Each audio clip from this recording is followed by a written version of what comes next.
Shalom, Bapak Ibu Saudara dimanapun saudara berada, apa kabarnya? Tentu harapan saya semua tetap sehat-sehat selalu, tetap baik-baik saja. Amin ya saudara, Tuhan baik. Nah, sebentar kita juga bakal baca firman Tuhan, kita bakal belajar sesuatu. Nah, tapi sebelum kita kesana, mari kita memuji dan menyembah Tuhan terlebih dahulu saudara. Mari kita berdoa, mari kita satukan hati. Warada basyik kita maya rada maya. Baik Tuhan, mari kita puji Tuhan kita. Mari kita sembah Dia. Ada Tuhan yang hidup, ada Tuhan yang baik. Ya rada basi kita, ya rada basi, ya rada basi, ya rala ya rada ya rada ya rada, ya rada rada ya rala ya rada basi.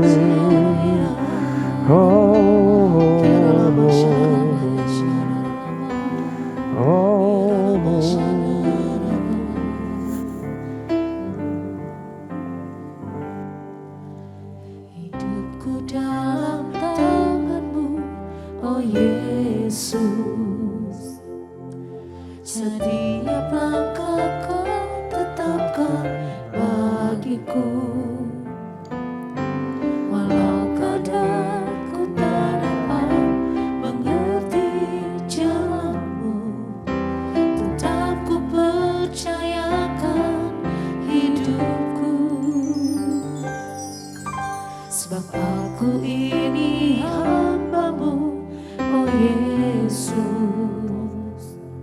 Jadilah padaku seturut firman-Mu.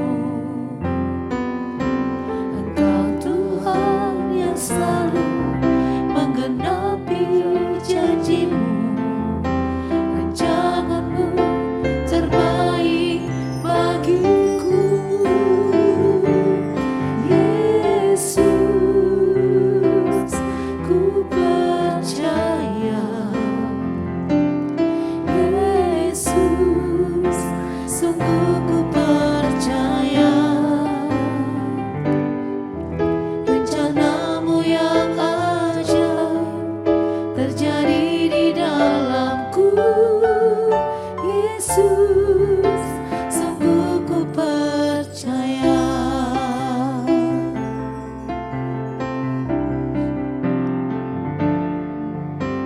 Hidupku dalam tangan-Mu, oh Yesus.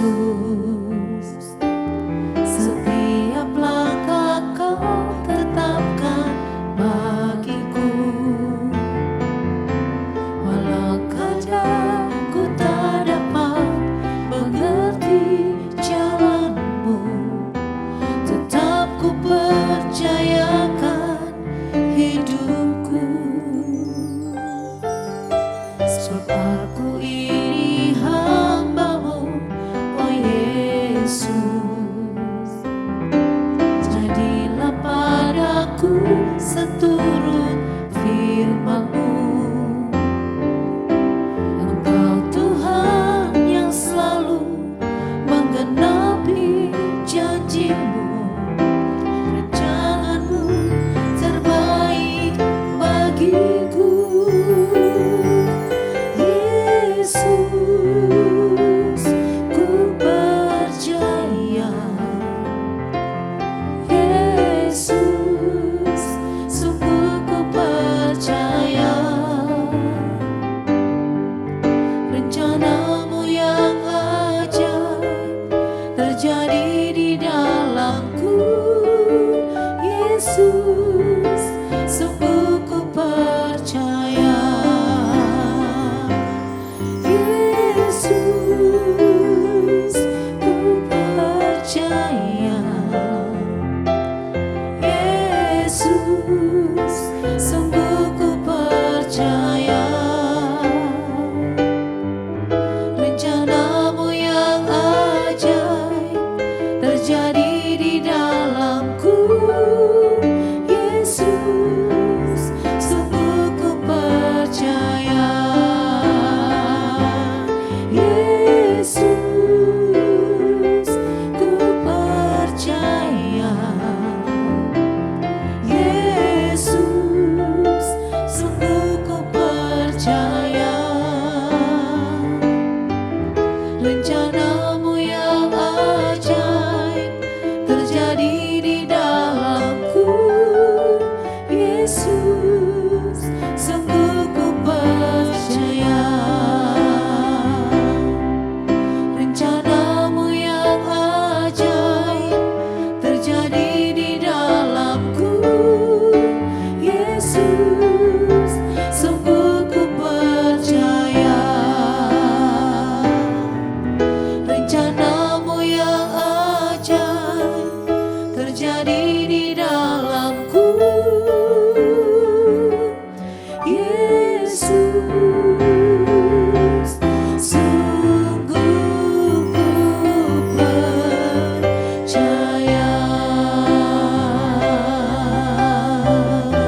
selalu Tuhan menjawab doa, namun Dia beri yang terbaik di waktu yang tepat.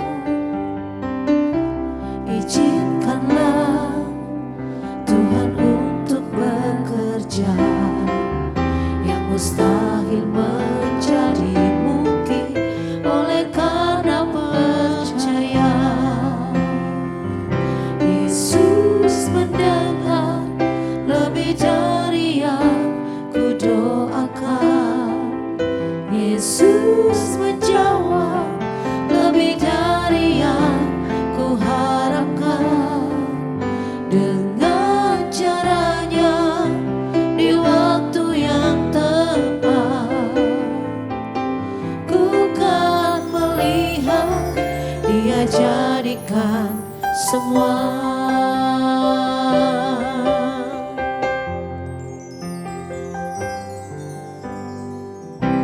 Tak selalu Tuhan menjawab doa, namun Dia beri yang terbaik di waktu yang tepat.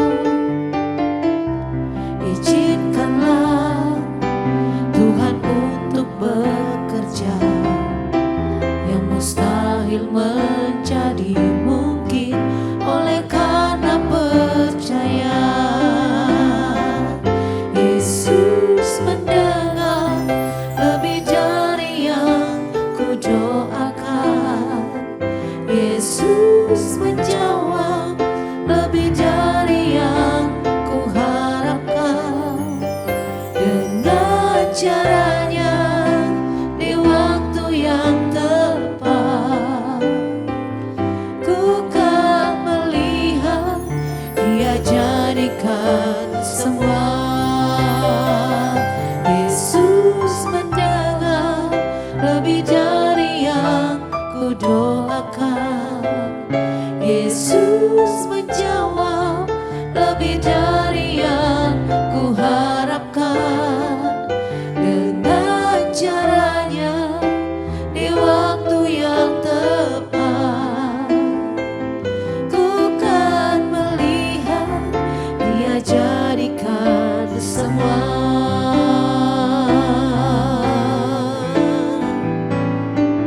Yesus mendengar lebih dari yang ku doakan. Yesus menjawab lebih dari yang ku harapkan. Dengan caranya di waktu yang tepat, ku kan melihat Dia jadikan semua. Yesus mendengar lebih dari yang ku doakan. Yesus menjawab lebih dari yang ku harapkan. Dengan caranya di waktu yang tepat, ku kan melihat Dia jadikan semua. Ku kan melihat Dia jadikan semua. Ku kan melihat Dia jadikan semua.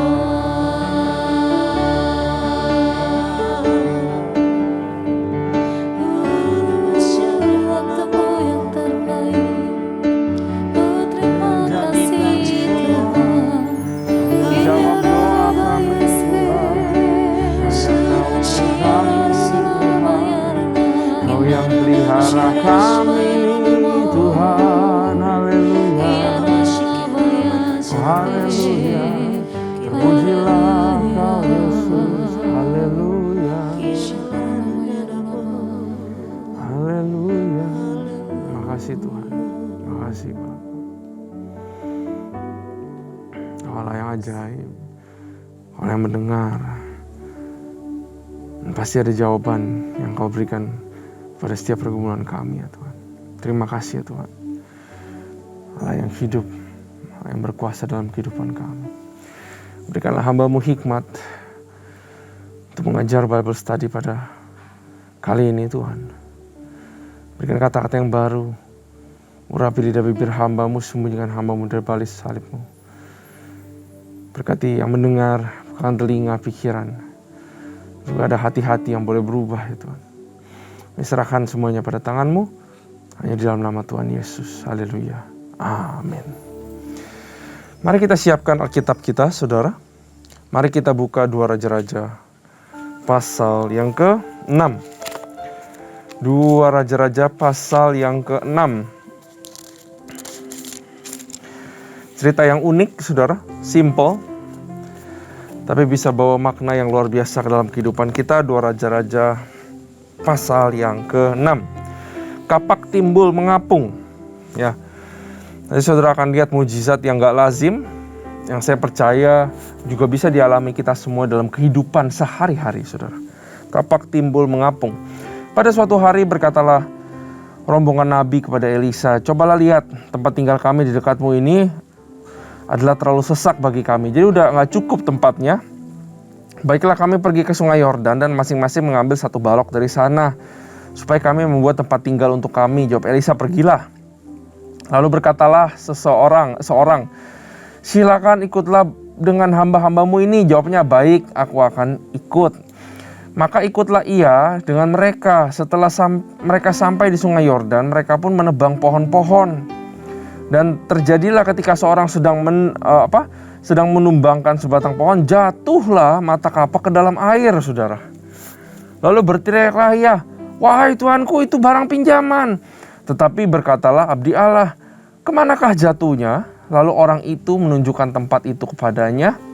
Kemudian Elisa memotong sepotong kayu, lalu dilemparkannya ke sana, maka timbullah mata kapak itu dibuatnya. Lalu katanya, ambillah. Orang itu mengulurkan tangannya dan mengambilnya. Ya, ceritanya lumayan simpel, saudara. Mau bangun rumah, pergi ke sungai Yordan, tebang pohon. Pas tebang, mata kapaknya yang tajam besi yang di ujung kepalanya itu jatuh. Cilakanya lagi itu pinjaman lagi. Ya. Lalu Elisa potong kayu, dilempar ke tempat yang tenggelamnya di mana.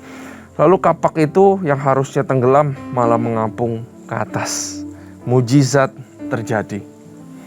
Nah, saudara, Elisa ya merupakan abdi Allah, representatifnya Tuhan. Apa yang kita bisa belajar dari sini, saudara? Ini perkara tebang pohon, perkara ngumpulin kayu, ngapain ngajak Elisa? Ya, sama kayak kita. Perkara ke kantor, rutinitas sehari-hari, betul? Perkara makan, perkara pergi ke mall, ya, ke rumah saudara, perkara-perkara sepele, saudara. Berapa banyak dari kita yang tidak melibatkan Tuhan dalam perkara kecil? Tuhan itu Tuhan yang hidup, saudara. Di dalam perkara sekecil apapun, Tuhan itu mau terlibat di dalam kehidupan. Saudara akan bisa melihat Tuhan yang hidup, saudara akan bisa merasakan mujizat-mujizat kecil, itu bisa terjadi. Ah, masa sih? Yes. Saya senang Elisa diajak, sengaja. Dan karena olehnya, maka mujizat terjadi di dalam hal tebang-tebang kayu. Di dalam hal kecelakaan sepele, saudara. Kecelakaannya nggak bikin hukuman terlalu gimana-gimana lah. Kepala kapak hilang ya mau gimana? Ya. Walaupun pada zamannya memang harga besi sedang mahal-mahalnya. Bangsa Israel hanya mampu masuk ke dalam bronze. Iron harganya sangat mahal, saudara. Ya mungkin harus bayar balik. Ya. Tapi lagi-lagi Tuhan mau kasih tahu kita, di dalam perkara kecil apapun, bisa terjadi sesuatu yang nggak diduga, betul? Justru kalau kita, cuman pergi ke kantor, tiap hari juga pergi ke kantor, tiap hari juga ngantor, ya udahlah, jalanin aja begitu. Nah saudara, kita nggak tahu apa yang akan terjadi. Karena itu saya mau encourage kita semua untuk libatkan Tuhan dalam perkara-perkara kecil di dalam kehidupan. Saudara mau pergi ke kantor, Tuhan lindungilah hamba-Mu. Jadikan hamba-Mu berkat. Apa yang Tuhan mau saya lakukan hari ini? Libati Tuhan di dalam tindakan-tindakan keseharian kita. Maka saudara akan melihat Dia adalah Tuhan yang hidup. Amin saudara. Ya. Nah, kapak ini penting banget buat nabi-nabi ini karena dia minjem. Kalau punya sendiri ya udah. Tapi dia minjem, makanya reaksinya sampai, waduh itu jatuh, itu pinjaman lagi, aduh cilaka dah. Gitu. Ini baru kapak saudara. Ya, responnya bagus, reaksinya bagus. Ini barang pinjaman orang, gawat, kacau, aduh pusing, stres. Ya. Tapi saya mau ingetin lagi saudara dalam kehidupan. Bukan cuma kapak yang dipinjemin kepada kita. Tapi seluruh apa yang kita miliki sekarang. Bukankah itu pinjaman dari Tuhan? Apakah hanya perkara-perkara yang besar yang bisa bikin kita rugi? Yang bisa bikin kita cilaka? Yang baru kita khawatirkan? Hal-hal sepele pun itu pinjaman dari Tuhan. Semua dalam kehidupan kita itu titipan Tuhan. Karena itu janganlah kita sepelekan segala sesuatu, saudara. Tapi mari kita take care. Mari kita berhati-hati dalam melakukan segala sesuatu.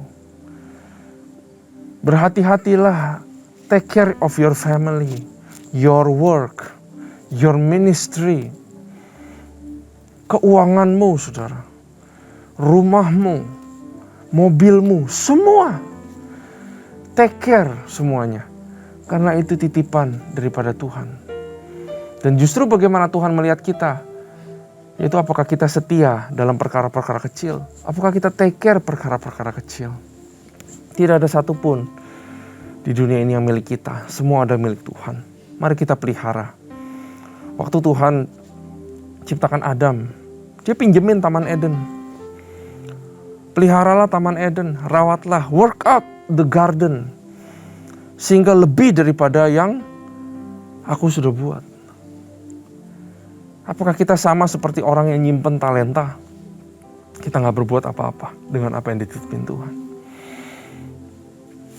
Karena itu saudara, mari kita rajin untuk develop. Mari kita rajin untuk mengerjakan keluarga kita, pekerjaan kita, segala sesuatu yang Tuhan titipkan di dalam kehidupan kita. Keuangan kita, Tuhan titipkan tubuh, Tuhan titipkan kesehatan. Mari kita jaga, mari kita tingkatkan kesehatan kita. Amin saudara, jangan sampai terjadi seperti cerita kapak ini saudara. Nah, mari kita lanjut baca. Tindakan Elisa dalam peperangan melawan Aram. Raja negeri Aram sedang berperang melawan Israel. Ia berunding dengan pegawai-pegawainya lalu katanya, ke tempat ini dan itu harus kamu turun menghadang. Tetapi abdi Allah menyuruh orang kepada Raja Israel mengatakan, awas, jangan lewat dari tempat itu. Sebab orang Aram sudah turun menghadang ke sana. Sebab itu Raja Israel menyuruh orang-orang ke tempat yang disebutkan abdi Allah kepadanya. Demikianlah Elisa memperingatkan kepadanya supaya berawas-awas di sana, bukan sekali dua kali aja. Jadi Raja Israel diperingatin terus dalam permusuhan melawan Aram. Selalu selamat karena bantuan daripada Elisa. Nah, terjadi lalu ayat 11, lalu mengamuklah hati Raja Aram tentang hal itu, maka dipanggilnyalah pegawai-pegawainya, katanya kepada mereka, tidakkah kamu dapat memberitahukan kepadaku siapa yang dari kita memihak kepada Raja Israel? Ini kayaknya ada bocor nih. Ya, ada spy. Tetapi berkatalah salah seorang pegawainya, tidak tuanku Raja, melainkan Elisa nabi yang di Israel. Dialah yang memberitahukan kepada Raja Israel tentang perkataan yang diucapkan oleh tuanku di kamar tidurmu. Itu nabi harus dibunuh. Kalau enggak kita gak bakal menang perang. Lalu diberitahukan berkatalah raja, pergilah melihat di mana dia supaya aku menyuruh orang menangkap dia. Lalu diberitahukannya kepada dia ada di Dotan. Maka dikirimnyalah ke sana kuda serta kereta tentara besar, yang besar saudara, buat nangkap seorang nabi. Sampailah mereka pada waktu malam lalu mengepung kota itu. Ketika pelayan abdi Allah bangun pagi-pagi dan pergi keluar, Maka tampaklah suatu tentara dengan kuda dan kereta dari sekeliling kota itu. Lalu berkatalah bujangnya itu kepadanya, "Aduh, celakalah tuanku. Kita harus bagaimana? Apakah yang akan kita perbuat?" Jawabnya, "Jangan takut, sebab lebih banyak yang menyertai kita daripada yang menyertai mereka." Perhatikan baik-baik. Lalu berdoa Elisa. Doa apa? Minta hancurin musuh? No. Dia doa begini, "Ya Tuhan, bukalah kiranya matanya supaya ia melihat." Maka Tuhan membuka mata bujang itu sehingga ia melihat. Tampaklah gunung itu penuh dengan kuda dan kereta berapi sekeliling Elisa. Jadi ada kereta kuda berapi lagi. Ketika orang-orang Aram itu turun mendatangi dia, berdoalah Elisa kepada Tuhan, "Butakanlah kiranya mata orang-orang ini." Maka dibuatnyalah mata mereka sesuai dengan doa Elisa. Kemudian berkatalah Elisa kepada mereka, "Bukankah ini jalannya dan bukankah ini kotanya? Ikutlah aku, maka aku akan mengantarkan kamu kepada orang yang kamu cari." Lalu diantarkannya mereka ke Samaria. Segera sesudah mereka sampai ke Samaria, berkatalah Elisa, "Ya Tuhan, bukalah mata orang-orang ini supaya mereka melihat." Lalu Tuhan membuka mata mereka sehingga mereka melihat. Dan heran, mereka ada di tengah-tengah Samaria. Lalu bertanyalah Raja Israel kepada Elia, tatkala melihat mereka, "Kubunuhkah mereka, Bapak?" Tetapi jawabnya, "Jangan.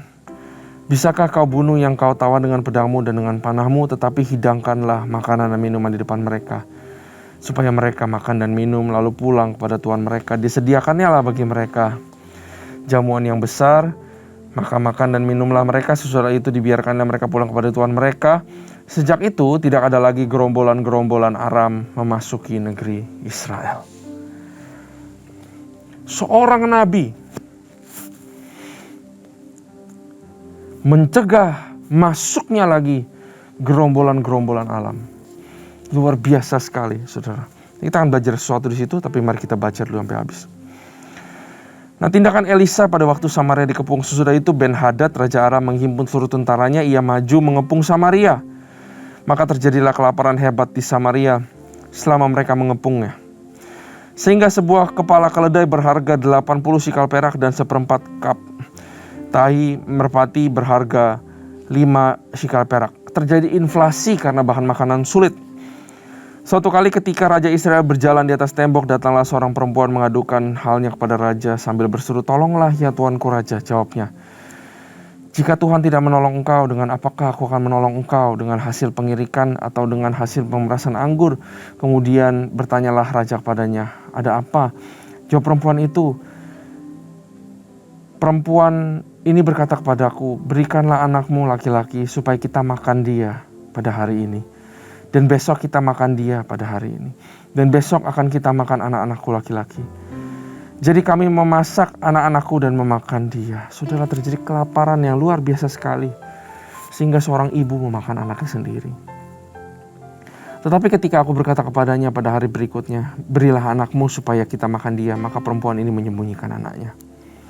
Tatkala raja mendengar perkataan perempuan itu, dikoyakkanlah pakaiannya. Dan sedang ia berjalan di atas tembok, kelihatanlah kepada orang banyak bahwa ia memakai kain kabung pada kulit tubuhnya. Lalu berkatalah raja, "Beginilah kiranya Allah menghukum aku bahkan lebih daripada itu, jika masih tinggal kepala Elisa bin Safat atas tubuhnya pada hari ini." Adapun Elisa duduk-duduk di rumahnya, dan para tua-tua duduk bersama dia. Raja menyuruh seorang berjalan mendahulunya, tetapi sebelum suruhan itu sampai kepada Elisa, Elisa sudah berkata kepada tua-tua itu, "Tahukah kamu bahwa si pembunuh itu menyuruh orang untuk memenggal kepalaku? Awas-awaslah apabila suruhan itu datang. Segeralah tutup pintu dan tahanlah dia supaya orang itu jangan masuk. Bukankah sudah kedengaran bunyi langkah tuannya di belakangnya?" Selagi ia berbicara dengan mereka, datanglah raja mendapatkan dia. Berkatalah raja kepadanya, "Sesungguhnya malapetaka ini adalah daripada Tuhan. Mengapa aku berharap kepada Tuhan lagi?" Nah, tentang kelaparan ini, saudara, itu nanti kita akan lanjut di pasal ke-7. Ya, tapi terjadi kelaparan yang sangat mengenaskan, saudara. Nah, tapi kita mau bahas, saudara, sedikit yang Tuhan mau ajarin kepada kita tentang bala tentaranya Tuhan, saudara. Tuhan, saudara, saya mau beritahu bahwa bagi orang percaya, ya, bagi kepunyaannya Tuhan, di dalam setiap peperangan, di dalam setiap pertempuran, Sesungguhnya musuh yang mengepung kau tidaklah lebih hebat dan tidaklah lebih banyak daripada tentara Tuhan yang mengepung kembali mereka. Amin, saudara. Saudara itu dilindungi. Saudara itu diproteksi. Cuman kita nggak bisa lihat aja. Tapi percayalah saudara, setiap musuh kita, setiap tantangan kita, Tuhan sudah memenangkannya. Dan ada bala tentara kereta Tuhan yang melindungi kita, saudara. God is always in control. Tuhan selalu pegang kendali. Saudara jangan takut. Dan saudara jangan khawatir akan apapun juga. Karena Tuhan selalu pegang yang namanya kendali. Kita diajarkan apa sama Elisa? Bukan doa langsung jalan pintas. Terus hancurin musuh, mujizat terjadi gitu. No. Tapi Elisa berdoa, bukain matanya bujangnya. Sehingga bujangnya memperoleh iman dan menjadi kuat. Itulah doa yang harus kita lakukan, saudara. Saat kita berada di dalam situasi pergumulan. Seringkali kita teriak-teriak, nangis, minta tolong, diberikan jalan keluar, beres, semua aman. Kita gak usah berusaha lagi, kita udah kecapean, kita udah menderita. Selesain Tuhan mujizat. Ya kalau saudara bisa dapatkan itu, puji Tuhan, Tuhan berkehendak. Tapi kalau Tuhan tidak berkehendak, apa yang saudara bisa lakukan? Berdoalah tiap hari. Mintalah iman yang baru kepada Tuhan.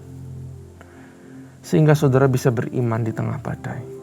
Sehingga saudara bisa menjadi kuat dan menjadi pahlawan di tengah badai. Berdoalah, minta kepada Tuhan bukakan, singkapkan kebenaran dari pergumulan ini.